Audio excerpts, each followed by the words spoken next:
Okay, so today we're going to talk about chapter 2.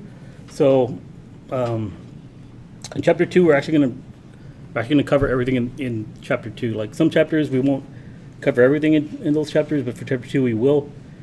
One of the things that I like to do is give like a prelude of everything in chapter 2, or everything in every chapter that I'm about to lecture on. So today, instead of like reading lecture slides, I'm just going to talk about all these concepts, give code examples and stuff like that. And then next week, I'll start lecturing on them. And like seeing it twice, right? Hopefully we'll put it to your long-term memory. So I'm going to go ahead and just start writing programs and talk about some of this stuff. So character strings. All right. So in Java, we have 8 primitive data types. What a primitive data type is a data type that has a defined size in memory.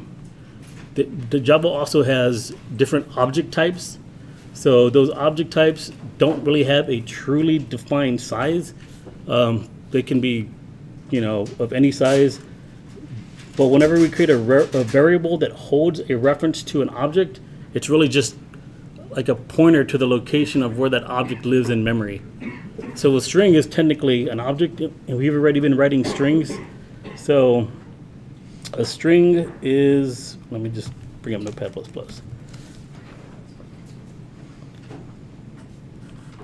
All right, so let me just delete all this stuff really quick. All right, I'm gonna make a new, oh dang it, I didn't mean to do that. Okay, I'm gonna go to save as. Let's see.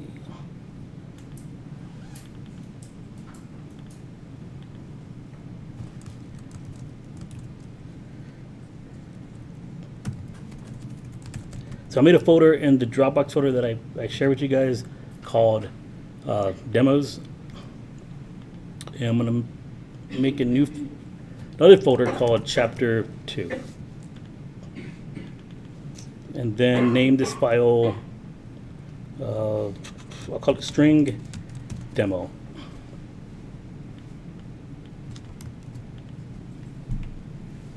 And it's a Java file, save. All right, so the name of my file is string demo, so the name of my class has to be string demo. And then inside of my class, I'm gonna have a main method.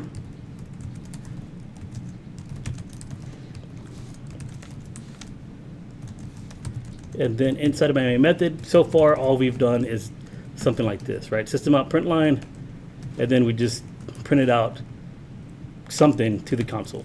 Okay, we'll just say like hi. Okay, then I'll come to command prompt.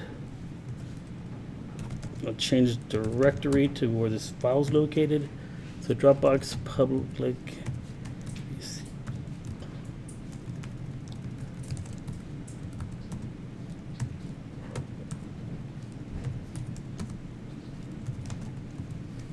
All right, so if I just do a dir I can see the files that are in here. I have my string demo.java. So to compile, I type javac, the name of the file with the file extension. This part right here with the dot, and then the file type, that's the file extension right there. Press enter, it compiles, hopefully. Did it compile? Oh, I didn't press enter, I guess. All right, then to run, I'll just type Java and then the name of the class without the file extension. I'll run it and it says hi, okay? So a string is, in Java, a string is designated by the double quotes. What's highlighted is what we call a string literal. So that's actually an object in memory, okay? So we create a string literal by putting double quotes around it. Now I can actually put this into a variable, right? A reference variable that holds a string object by just saying name and I'll just say Mike, okay? And then I can just pass the variable Mike to the print line, and this variable holding the string will be printed out to the console. So this is the data type, this is the name of the variable, and this is the data that we're holding in the variable. The one thing I forgot to do, this is when I've compiled, but I forgot to put a semicolon, right? Every line needs a semicolon. So I'm creating this object, this string here, and I'm assigning it to an object reference variable So when an object gets created, it gets placed into memory. This variable is essentially pointing to where this object lives in memory, and then I'm just printing that out to the console. So now when I come over here to compile, and dang it, what the heck? Cannot find symbol Mike. Did I misname it? Oh, I put name and then I put Mike. Dang it, sorry. Sorry for confusing you guys. So the variable is named name. So Java is telling me that this variable just highlighted, Mike, does not exist, right? Because I actually named it name. Does that make sense? So this variable name is actually holding Mike with a capital M inside of those double quotes. That's the string. And the variable is name. Before I had Mike, the error code, like it's always important to kind of read and understand the errors. So whenever you see cannot find symbol, let me see if I can mark, edit, mark. All right. So right here, right? It's telling me cannot find symbol. Whenever you see cannot find symbol, that means Java thinks that something does not exist, meaning that variable, it's pointing to Mike, it's telling me that Mike doesn't exist, right? It cannot find where Mike lives, right? Because I never declared that variable. So the same thing, like if I were to come over here and mess up my print line, put like a capital I instead of a lowercase l, and I were to save, and then I came over here, let me just clear my screen really quick, and I try to compile, then Java is going to tell me the same thing, cannot find symbol. Let me mark. So right here, cannot find symbol, but this time it's pointing to the start of the print line, right? And the reason is because there is no method called print line, or print line with the capital I. It's print line with the lowercase l. Okay, so that's what cannot find symbol means. All right, let me come back over here. Make that lowercase, save, back over here, compile, and run. All right, so I was able to, dang, I didn't mean to do that. I was able to print out Mike, which was stored inside of a variable. Now you can, with strings, you can do what we call concatenation. So you can have like a string here, and concatenation means to join. You can join it with another string by using a plus sign. So up here I could just say like name, or my name is, and then whatever name gets passed in here is what it's going to show, right? So here's one string, it gets concatenated to this string. When it gets printed out to the console, we use the plus symbol to concatenate. So now when I compile and I run, I get this whole string printed out. Okay, that's the way we concatenate strings. So you have the string literal, which is designated by the double quotes. We have the variable that can hold a string, and then we did string concatenation. Those are some basic things that we're going to do with strings in chapter 2. All right, any questions on that so far? All right. All right, let me hop back over to the lecture and see what else. Variables, assignments, primitive data. Okay, so I kind of talked about variables and assignments. So the equal sign is what we call the assignment operator. So whenever we use the equal sign, we're basically saying, let this variable name hold a reference to Mike. Okay. So now I'm going to talk about primitive data. I'm going to come over here, create a new one, file, save as primitive data example.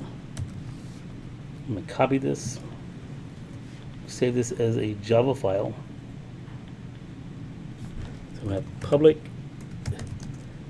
class, the name of my class, and then the main method, so that's public static void main, and then I have a string array, args, close curly braces. Okay, so inside of here is where I put my programming statements. Up until chapter 4, we can pretty much just follow this pattern that we're doing here, right? Public class, name of the class matches exactly, right? Java's case sensitive, exactly the name of the file. So these two have to match. If you guys remember from chapter 1, it has to be a valid Java identifier, meaning that it cannot start with a number, but it can be composed of letters, numbers, the underscore, and the $sign. All right. And inside of the main method is where I put my statements. So primitive data, there is 8 primitive data types. So I'm just going to go ahead and just make a comment here. So there is 8 primitive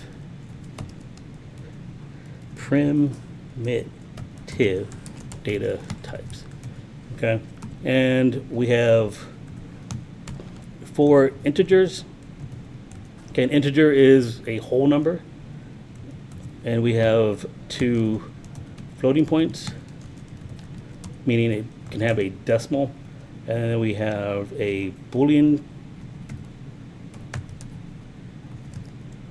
and a char, char, and it's basically just characters. Represents 1 character. All right, so the 4 integers, we have a byte, and the byte is, what was it, 8 bits? Yeah. We have a short, which is 16 bits. We have the int, which is 32, 64, oops, I'm sorry, long, which is 64. All right, those are the integers. For the floats, there's 2 types. We have the float, that is 32, and we have the double, that is 64. All right.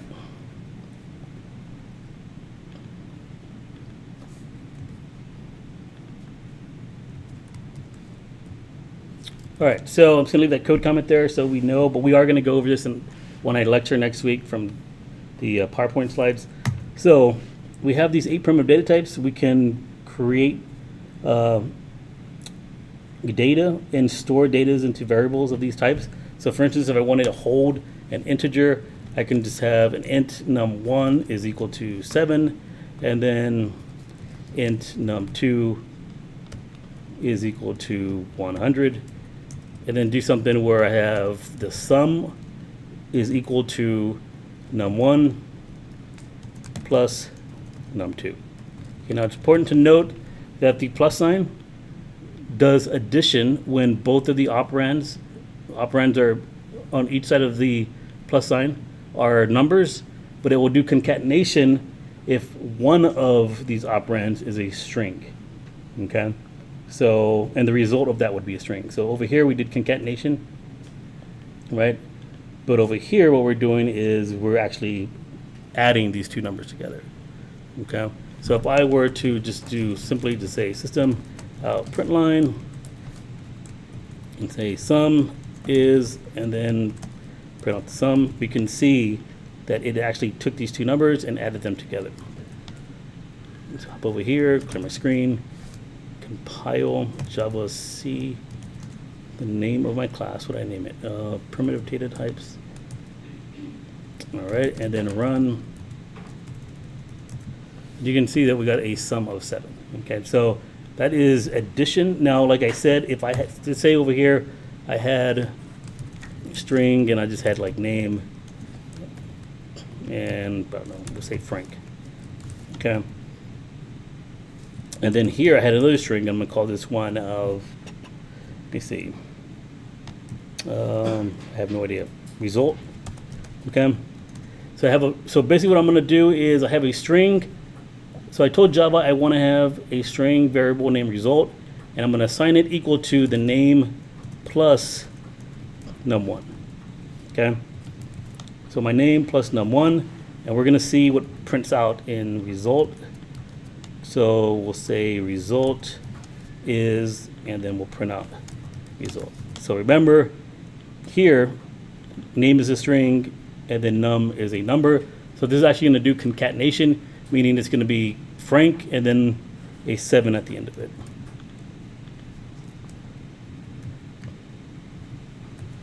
All right, and oops, I didn't mean to do that. And this is the result. All right, so basically just took my string and concatenated the 7 to the end of my string. Okay, so what do you think will happen if I added name plus num1 plus num2? What do you think the result of that would be?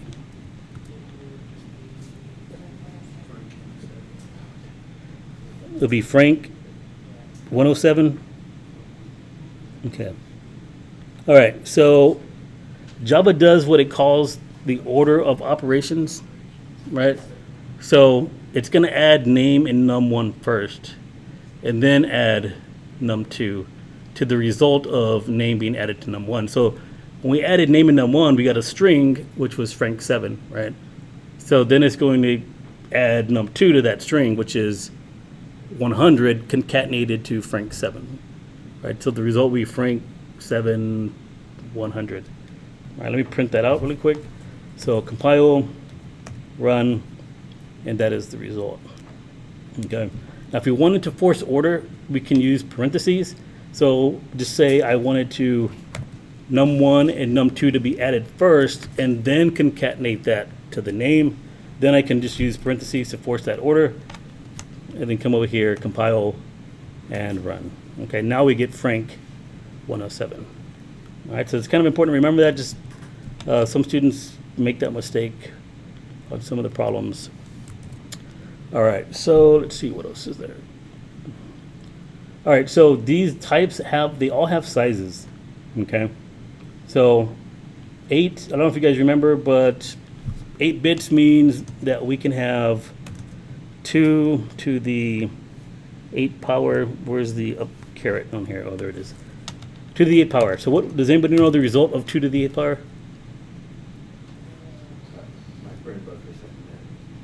It's 256. Okay. So that means we can have a possibility of 256 numbers if we use a byte.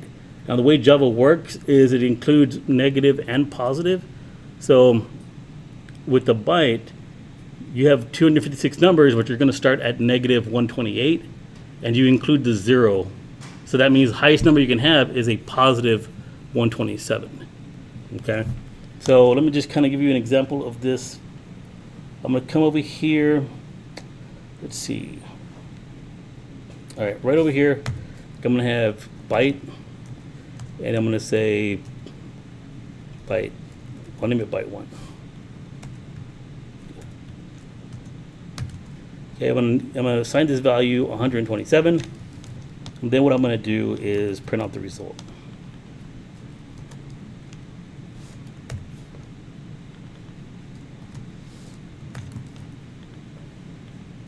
Come over here, print my screen, compile, run. Okay, so there's my byte. It's 127. Now, when I try to assign it a value out of the range, if I just say what to 128, what's going to happen is Java's going to get upset at me. When I go to compile, it's going to give me this error. Okay, it's telling me that there's an incompatible type. It found an integer, and you're trying to put it inside of a byte.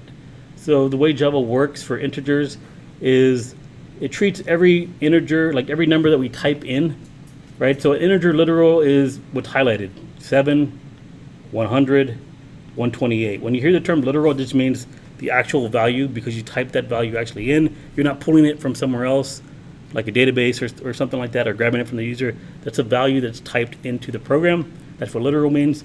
So Java treats every integer literal as an int, except when it's being assigned to a different data type besides an int, okay? Except for the long for some reason, okay? But anyways, but for the byte, as long as the integer is within the range of the byte, Java's gonna auto-convert it to a byte. Now, once we put 128, Java's treating it like an integer, and is basically telling us you cannot assign an integer to a byte because an integer is 8 bits, or excuse me, a byte is 8 bits and an integer is 32 bits, right? Like the integer is too big, 32 bits is too big to fit into that 8 bits. That's why we got the error. Now, however, you can always force stuff in Java. So if I was like really intent on forcing 128 to become a byte, I can just put parentheses here and do what we call casting. We'll learn about data conversions in chapter 2. We'll talk more about it when I go over the lecture slides. But casting is essentially forcing a data type to be something else. I'm forcing this integer, which is 128, to be a byte. That my 128 does not fit within the range of a byte, but I'm forcing it. So when I come here to compile, the result of that is negative 128.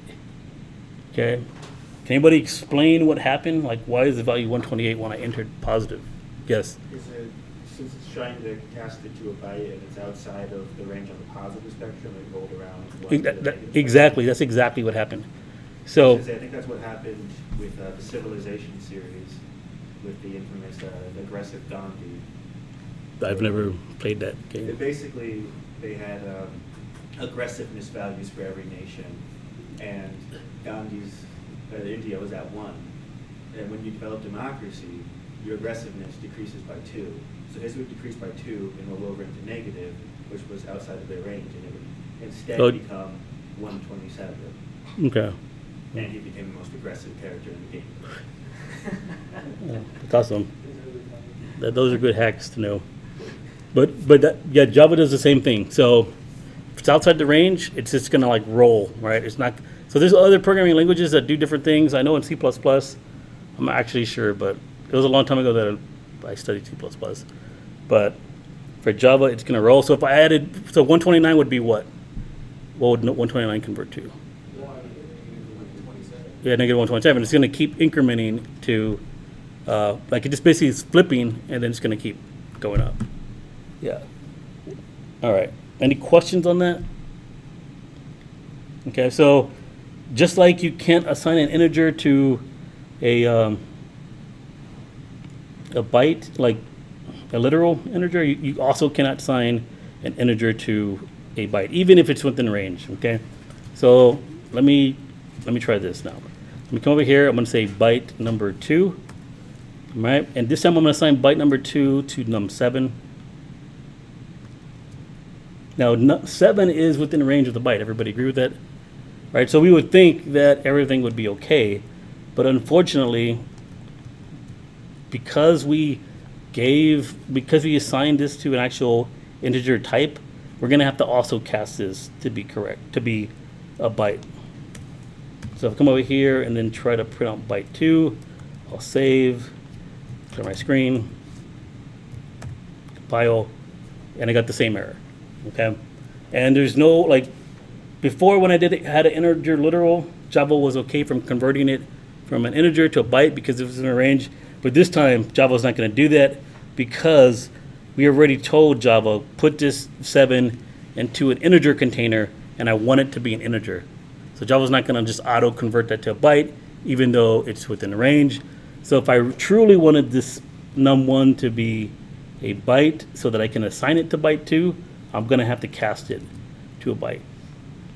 I'll come over here, clear my screen, compile, oops, dang it, run. Here's my run command. All right, and it retained its value because it was within range. All right, so you got, I mean, those little oddities that are kind of subtle, but there is a difference between, you know, assigning something within range and it auto-converting to a byte, and assigning it to an integer variable and then trying to assign it to a byte, like we would have to cast. Any questions on that? All right, I'm going to go ahead and make another example because I got to talk about the floating point values as well. But I'm going to, I'm putting too much on one program, so I'm going to make another one. I'm just going to save this as example 2. Printer data example 2, save, and then change my class name to 2. I'll keep all the stuff on top, the comment, and I'll get rid of all of this. Okay, so there's still other things that we have to talk about.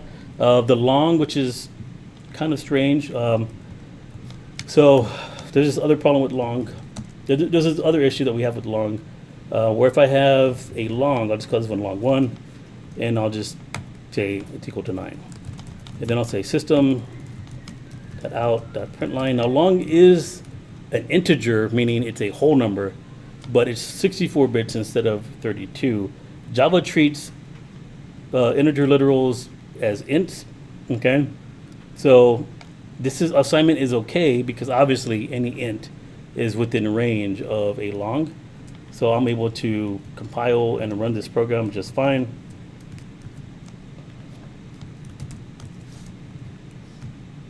So I'll compile and I'll run, and you can see, wait, dang it, sorry.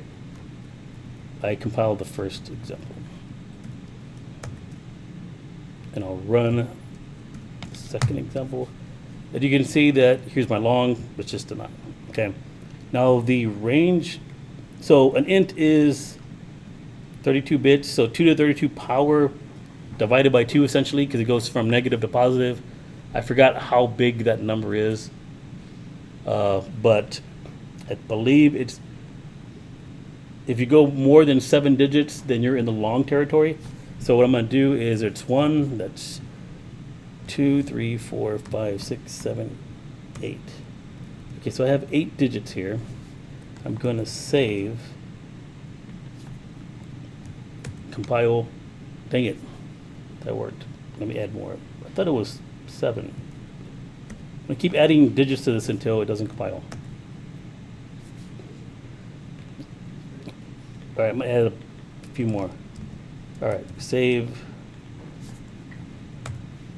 All right, so now Java got upset at me because it's telling me this integer literal is too large.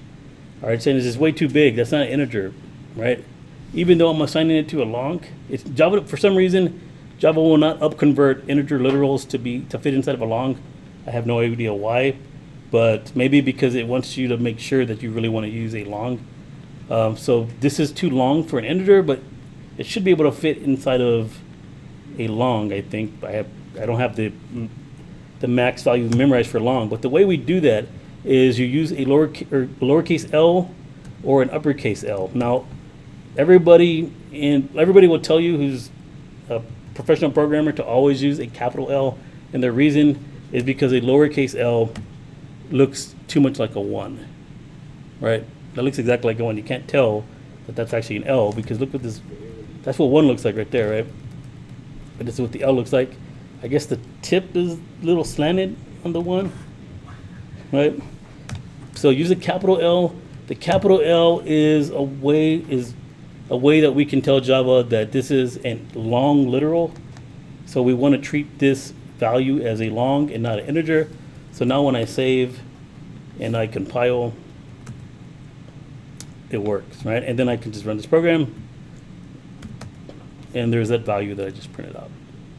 Okay, so Java will not convert a integer literal to a long literal. You're gonna have to go and tell Java to do that by using this L, right? Always best practice to use a capital L because a lowercase L looks too much like a 1. All right, some other issues that we have with these data types is, well, let me show you the floating point and the double. Okay, so I'm gonna make a float, and let's see, so I'll call this one float 1. Float 1, and we'll just say it's 5, and then, oops, sorry, and then double.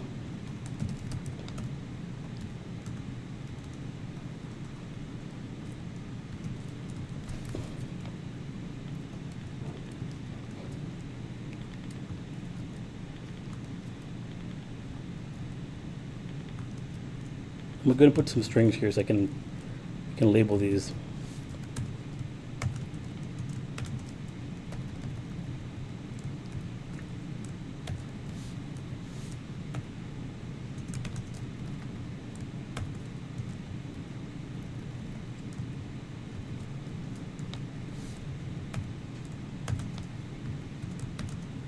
All right, I'll save this and then hop over here, clear, compile, run.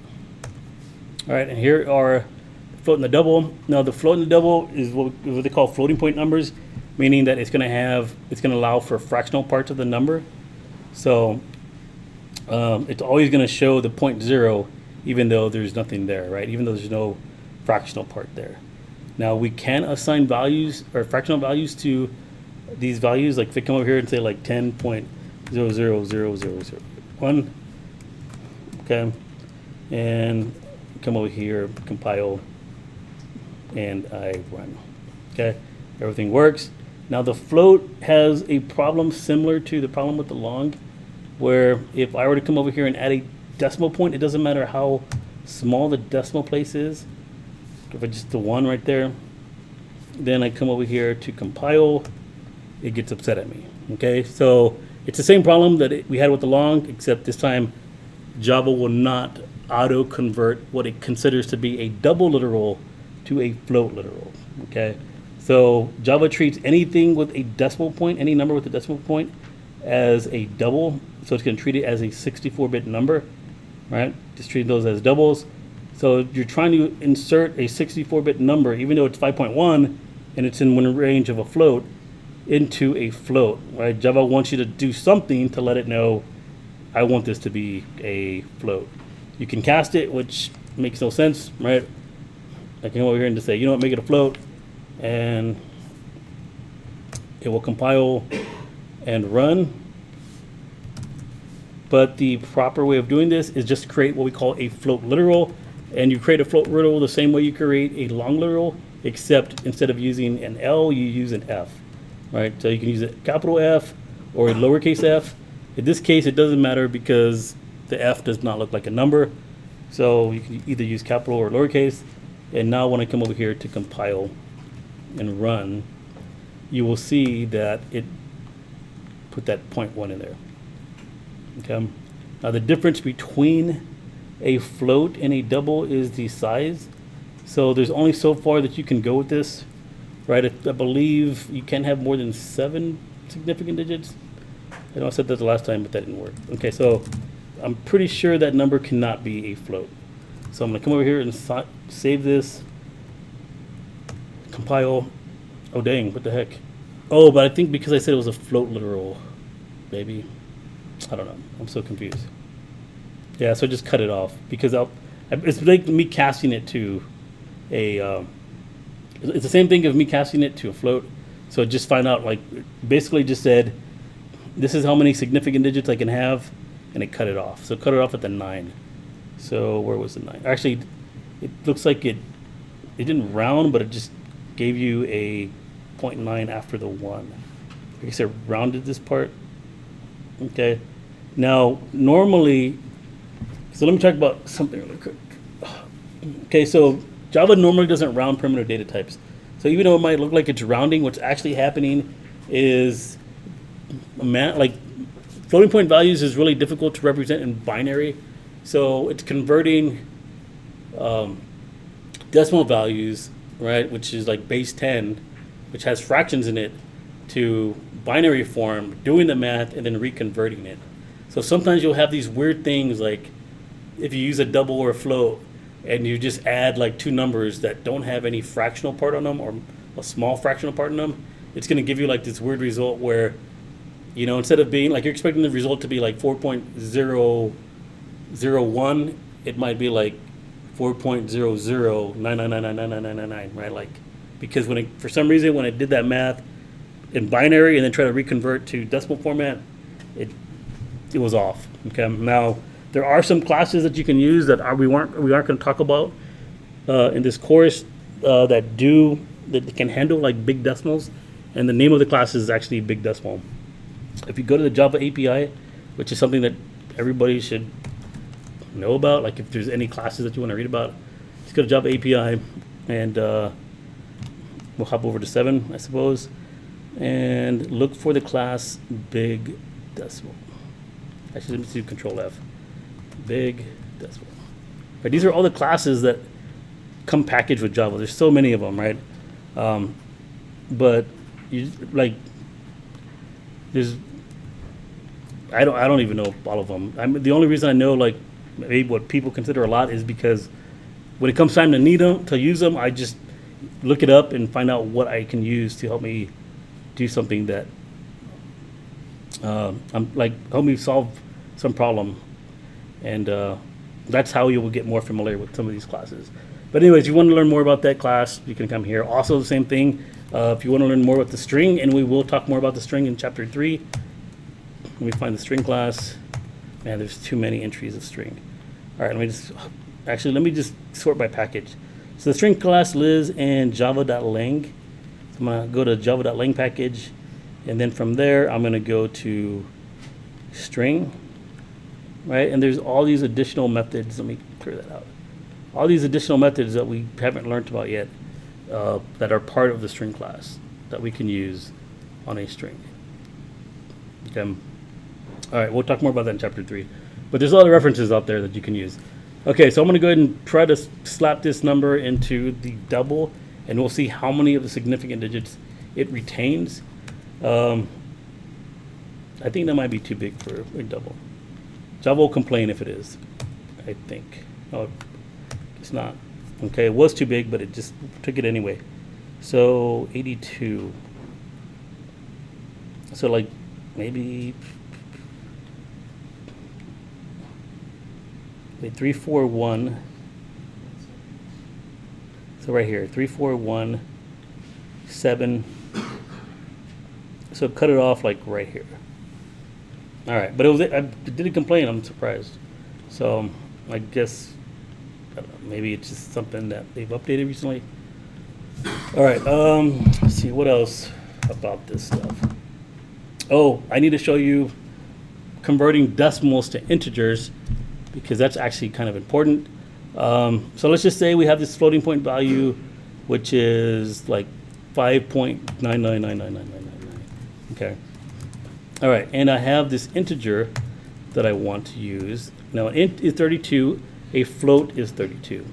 So do you think that the float can fit into the int if they're both 32 bits? It's a trick question. No, right?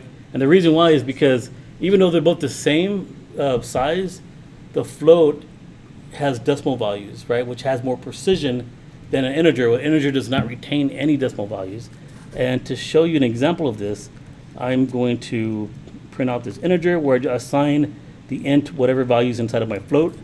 So when I go to compile, it will not compile.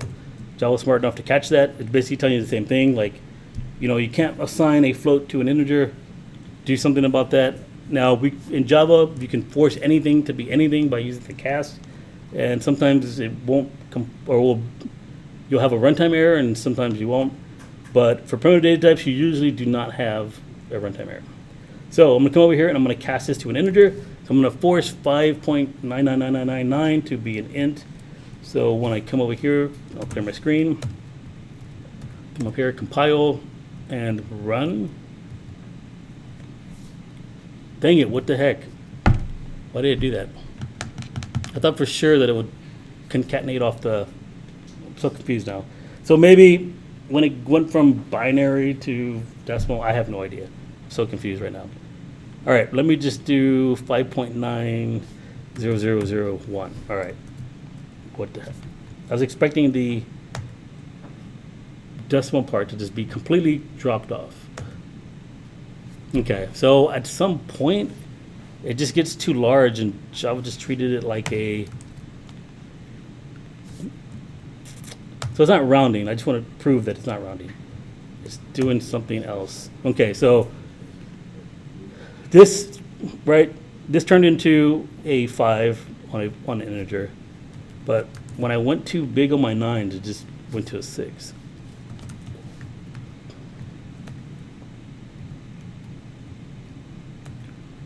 All right, yeah, so that's what's happening. You can see that normally it gets rid of the fractional part, but at some point, I guess I just wanted to prove that it's not rounding, because some people think that it will just round. But at some point, this got like so big that it just got treated like a 6. What point was that? I'm curious.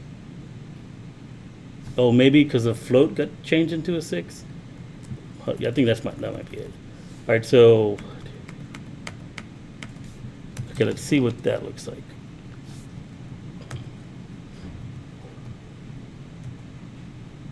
All right, that's what I think is happening. Okay, so if I add one more value, then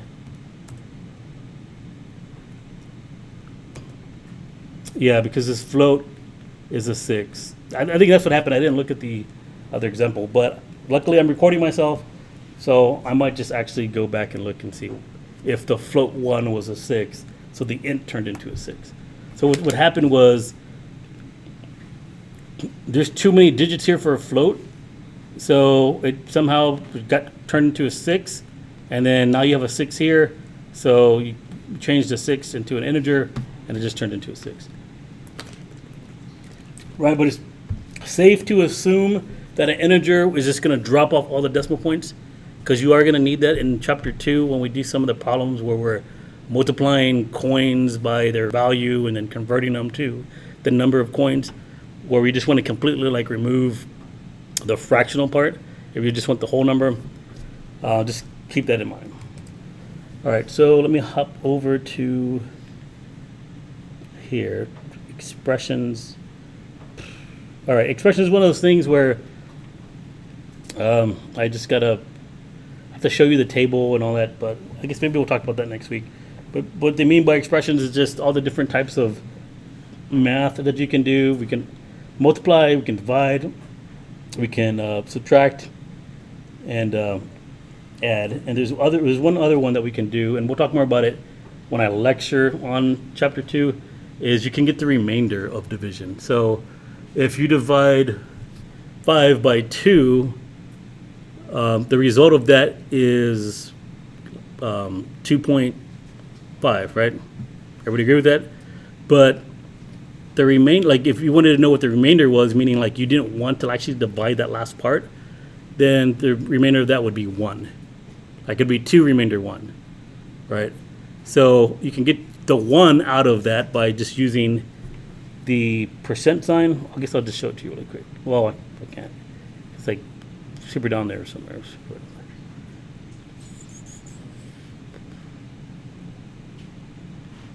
No.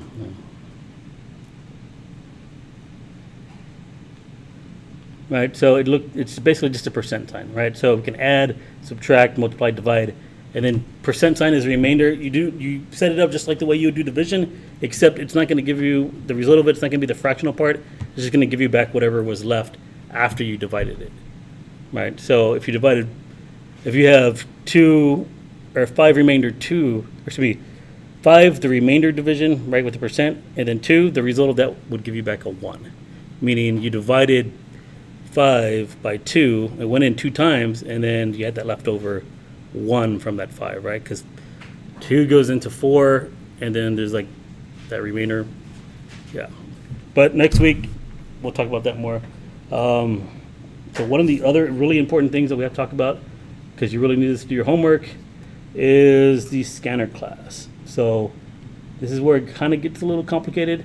In chapter 2, we're going to go ahead and start writing interactive programs. Now, whenever you do your homework, I am going to send you chapter 2 homework. I'll publish it tonight. Now, there's a certain way that I want the homework done.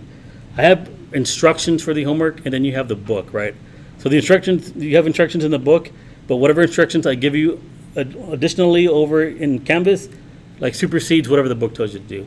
And one of the things I tell you to do is I want all the programs that you do in chapter 2 to be interactive, meaning you have to prompt the user for information, right? So we're not going to just, like the way that I've been writing these programs where I assign these values, you're not going to be doing that anymore, right? We're going to write interactive programs.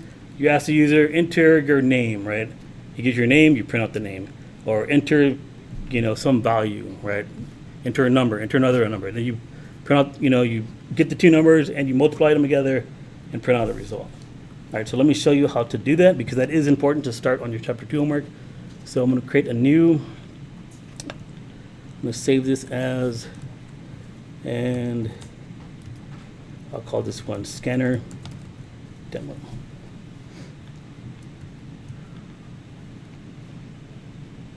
And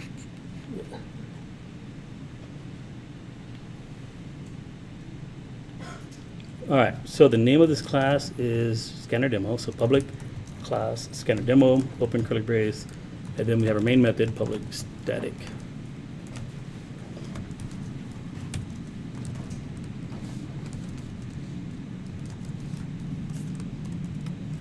All right, so the way that we use the scanner is we actually have to import it, right? So Java has this class called scanner. So it lives in the java.util package. And we'll talk more about packages in chapter 3. Okay, and we have to import it every time we want to use it. So you go up there, you put your import statement up there, and then down here you can make a scanner object, same way that we did it with the string, right? You have your data type right here. Now this is an object, so that means this variable is what we call an object reference variable. So I'll just name it scan is equal to, and this is where it gets really weird, is new scanner system in. All right, so I'm going to talk about what each one of these things means, and we're going to go into more detail in further chapters. So in chapter 1, we'll talk about instantiating objects. Actually, in chapter 3 we will, but chapter 4 we'll get like writing our own classes. But basically, what the new means, it's you telling Java that you're going to put a new object into memory. So you're going to make this scanner object, and it's going to be put into memory, and you're going to use it to do something, right? This right here, this scanner right here that's highlighted, that is what we call the constructor. So the constructor is what we call the initialization method, which is called whenever you first create an object of the class. So it's getting called, and it's going to set up our scanner object. Okay, we don't need to know all the details. Somebody else wrote this scanner class, but the things that we do need to know is this is the way that you create a new scanner object into memory. Now, if you look at the constructors for the scanner class, you can pass in different things that are passed into the parentheses. What's in the parentheses is like me just handing it something to scan, right? I could pass in a string if I wanted to scan a string. I could pass in a file if I wanted to scan a file. But in this course, we're only going to pass in system.in. Does anybody know what system.in is? Whatever we input, right? So system.in is actually the keyboard. System.out is the output console, right?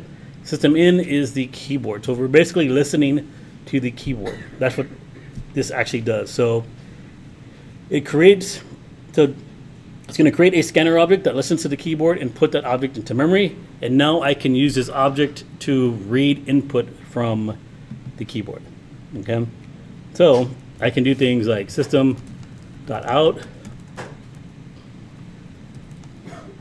.println. Actually, I'll do print.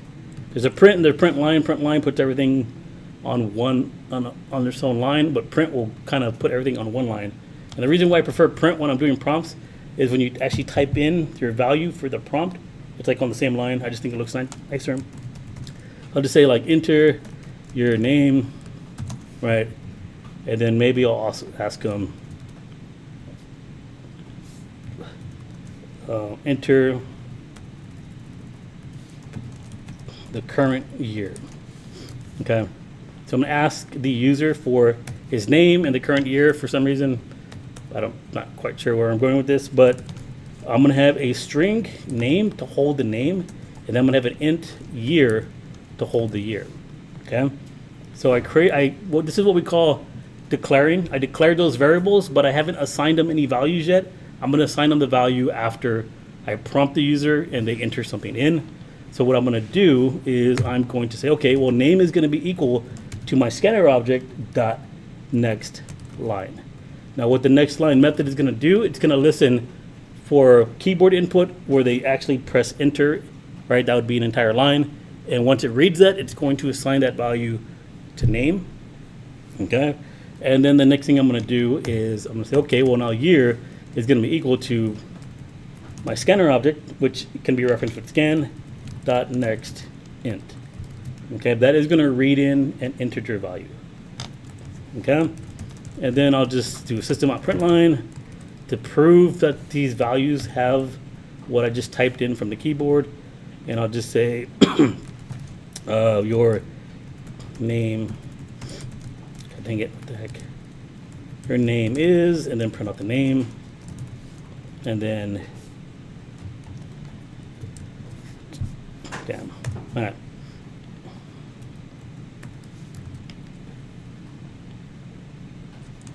The year is, and then I'll print out the year. Okay. And I'm going to go ahead and come over here, clear my screen, compile on Java C, scanner demo? Yeah, scanner demo. You compile, that's always a good sign, right? So now I can run. Okay, enter your name. I'll say Michael Madrigal. And then the year is 2020. I'll press enter, right? And it read those values and it had them inside of this program. And I could have done like computations on that data if I wanted to. For instance, I could come over here and say int year next decade, Okay, and then once they enter their year, I can say, okay, well, year next decade is going to be entered to whatever the year is plus 10. Right? And now I can print out that value to the screen.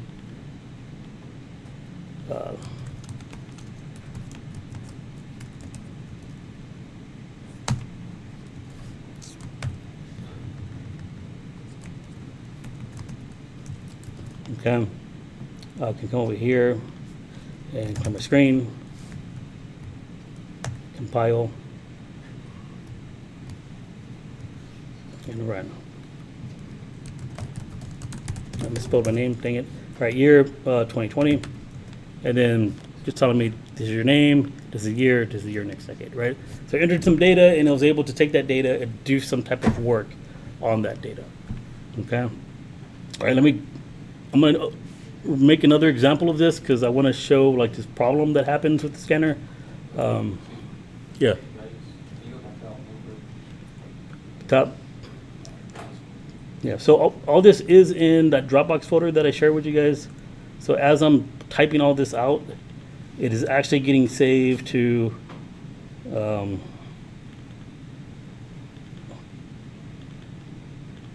here, right? So these examples are here. Like, yeah, if you feel like I'm going too fast. I know that's a big complaint as I type too fast, but like the examples are in Dropbox. If you just pull up the, like pull it up on your computer or whatever, you can look at these files. All right. So I'm gonna do another example. You can come back if you weren't able to follow along. I'll go a little slower this time.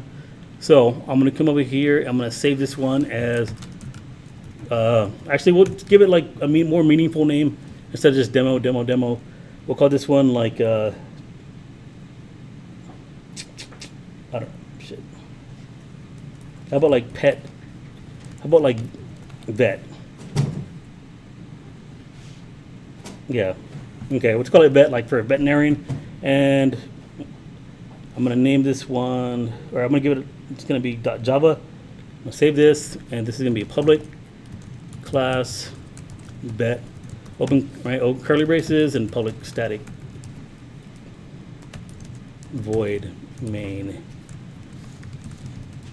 string array arguments. All right, so the idea of this program is that we're gonna prompt the user for his pet's name, his age, the pet's breed. I guess that's it, right?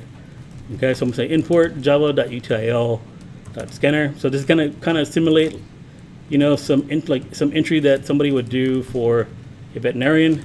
Somebody have scanner. Now, I know that I used scan the last time here, right, as my object reference variable. Now remember, that's an identifier, so it can be any valid Java identifier. It doesn't always have to be scan.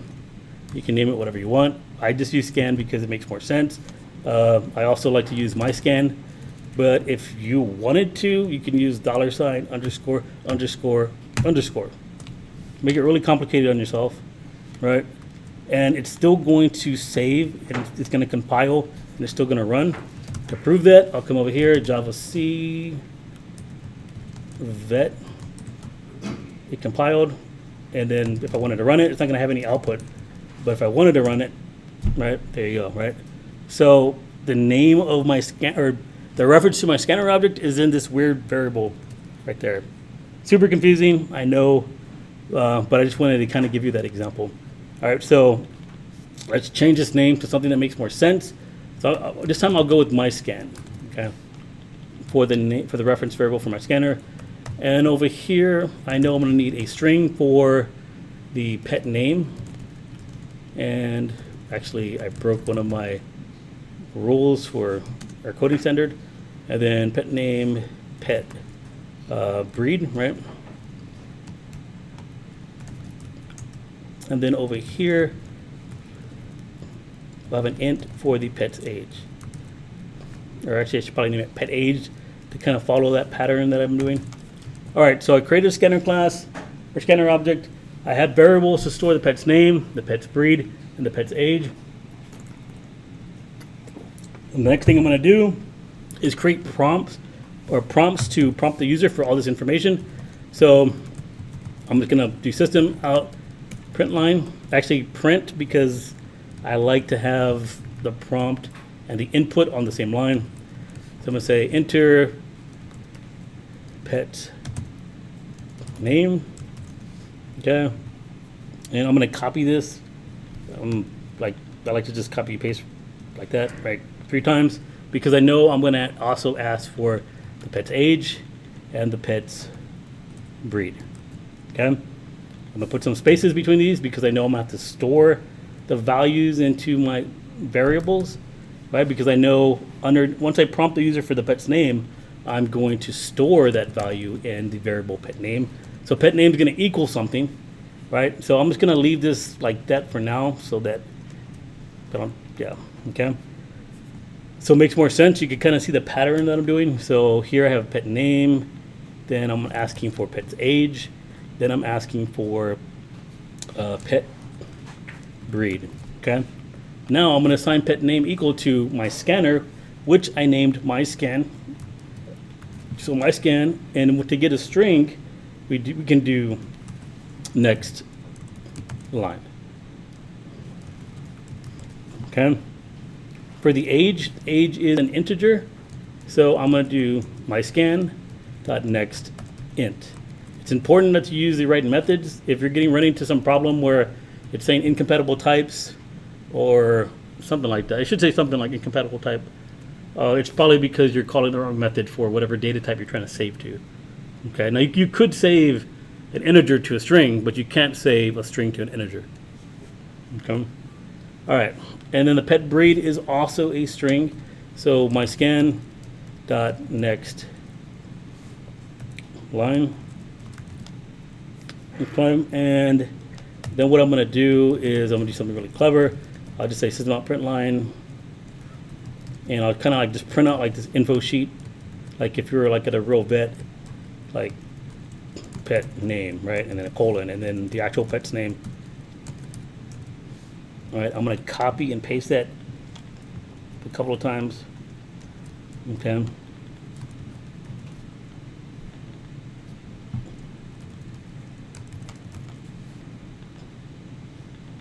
And then breed.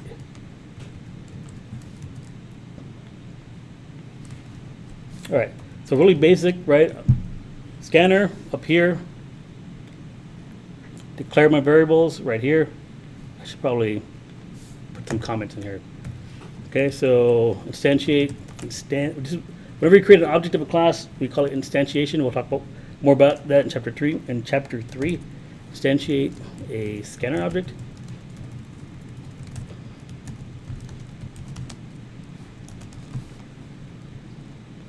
You're going to declare variables.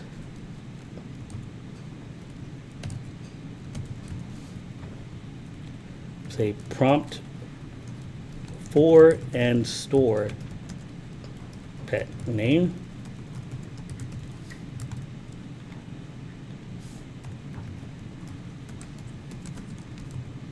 Prompt for and store pet age.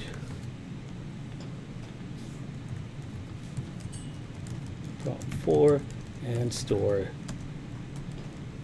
pet breed. Misspelled pet over here. I'm going to go back and correct that. All right. Okay, then down here, I'm just going to say output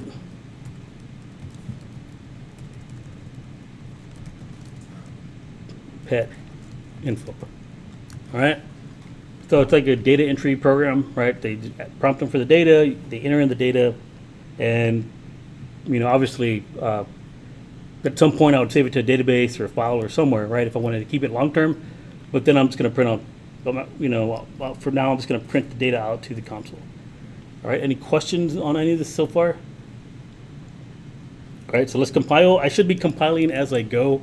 I always tell my students to do that. Like, don't get caught up in writing this many lines of code and then going in and compiling, after you've written that many lines of code. Like, you should get to this point, save it, come over here and compile just to make sure, just to do a sanity check. Make sure you didn't mess anything up. And then perhaps, after you declare your scanner object, save it, come over here, compile, make sure it compiles, right? Just do those sanity checks line by line. It'll help you in the long run, because if you get like 17 errors, right, when you're after typing in like 20 lines of code, you're gonna be way more confused than like catching your error, line by line as you enter in all the different things. Okay, so just kind of keep that in mind. I know I didn't do that, but I probably should. Okay, so I wrote all these lines of code. Let's see if it actually compiles. Okay, it did compile. All right, so I'm going to run this program, and it's going to do something really weird, and I'll talk about what it did after I run this program. Okay, so it's prompting me for my pet's name. So the reason why I use system.out.print is because if I use print line, the little cursor will be underneath this line. And I just think it looks cleaner like when the cursor is right next to the actual prompt. So I'll just say my dog's name is Rover. Actually, it's not asking me for dog, it's asking me for a pet. Dang it, I should have done dog. All right. My dog's age is 8. And then it just printed out the information. Okay. All right. So I'm pretty sure nobody knows what actually happened, so I'm not going to ask, does anybody know what happened? So let's go back to the program and kind of look at what we did.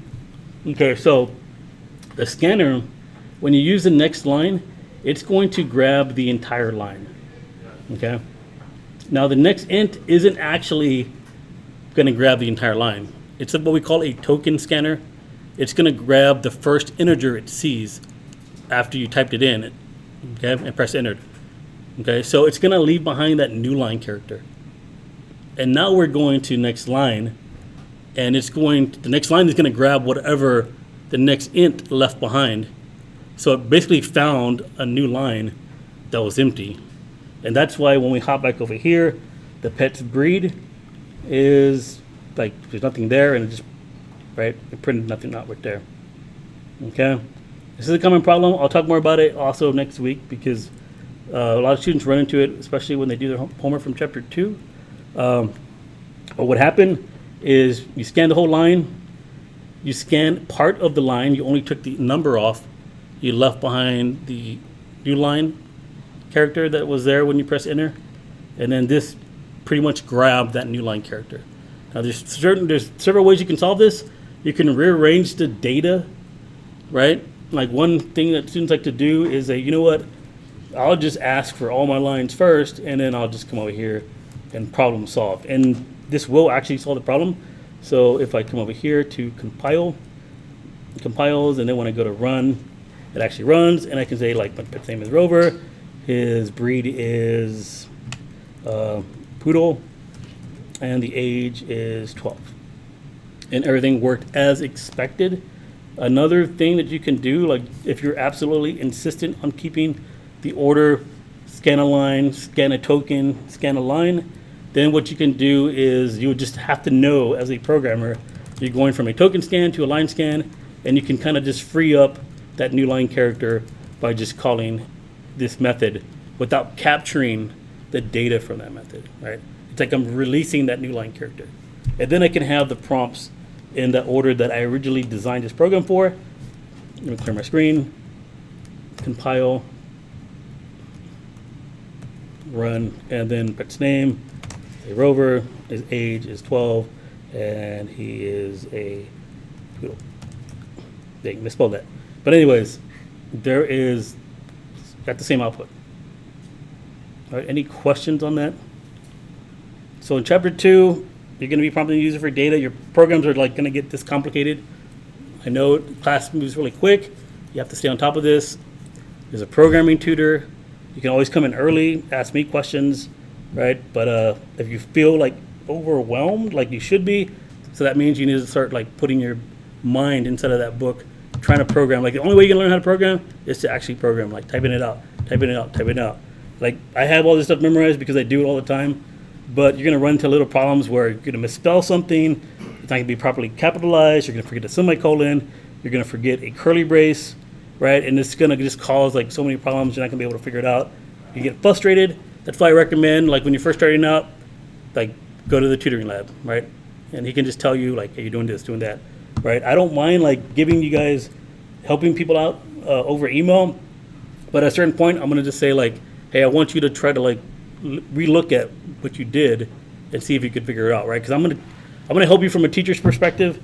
If you see a error in your code, the error is gonna tell you what line it happened on normally. It's gonna tell you what you did wrong, right? So you can kind of go back and fix that. If you're not actually looking at that, I'm gonna tell you, go look at that, right? It's telling you exactly what to do. But then sometimes you run into problems where you just do something like really, really wrong, like, and then you just don't know how to get past it. You can always message me or go to the lab. Any questions on this? All right, so I like to give a quiz every single time that I lecture. I know we're kind of short on time, so I want you guys to try to finish it before you leave. If not, I'll let you do it after class, but I do not want people leaving now. Like, I want you to actually attempt to do this quiz, okay, while it's fresh in your head. So what I'm gonna have you do is write a program that prompts the user for his first and last name, and then print out his first and last name out to the console, okay? All right, I want to do tonight, or actually, yeah, try to get it done tonight. If you can't finish it here, just go home and try to finish it. It isn't that complicated of a program, really simple. You have these examples on Dropbox.